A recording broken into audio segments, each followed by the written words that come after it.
ఓం శ్రీలలితాంబికాయై నమః. శ్రీశంకర భగవత్పాదకృత సౌందర్యలహరి 25వ శ్లోకం.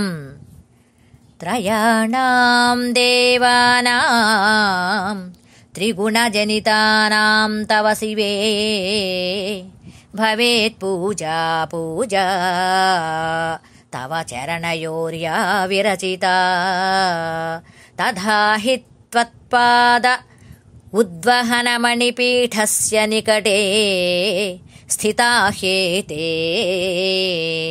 శస్వన్ముకుళితకరోత్తం సమకుటాః.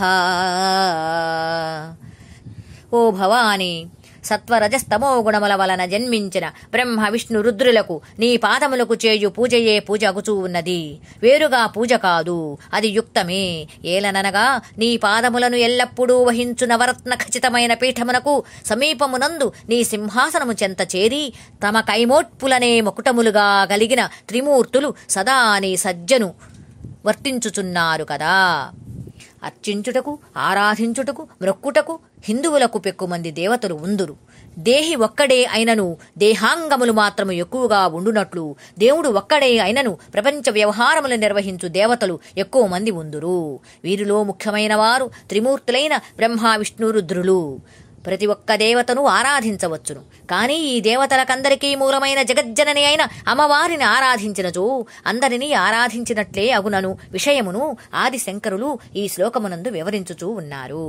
అమ్మవారి ఆజ్ఞను అనుసరించి త్రిగుణాత్మకమైన అంశలతో బ్రహ్మ విష్ణు రుద్రులు వారికి అమ్మవారు నిర్దేశించిన సృష్టి స్థితి లయములకు సంబంధించిన కార్యములను చక్కబెట్టుదురు.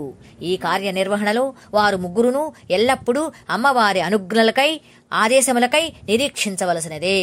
ఆమె రాకకై నిరీక్షించుచు కొలువు కూటములో ఆమె ప్రవేశించుట తోడనే ఆమె అధిష్ఠించు సింహాసనమునకు దగ్గరలో ఆమె పాదము మోపు నవరత్న ఖచ్చిత పీఠము చుట్టూను తమ కైమోట్పులను తలలపై మకుటముగా చేసి అంజలి ఘటించుచుందురు. ఇట్టి సందర్భములో అమ్మవారి పాదపూజ జరుగుచున్నప్పుడు ఆ పూజా పుష్పములు ఆమె పాదము పెట్టిన పీఠము చుట్టూను గల త్రిమూర్తుల శిరములపై కూడా పడును కదా.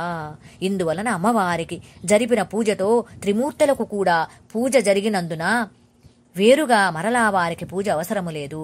అమ్మవారి పాదపూజయే వారికి నీ పూజ అగుచూ ఉన్నది అని ఆదిశంకరులు చెప్పుచున్నారు.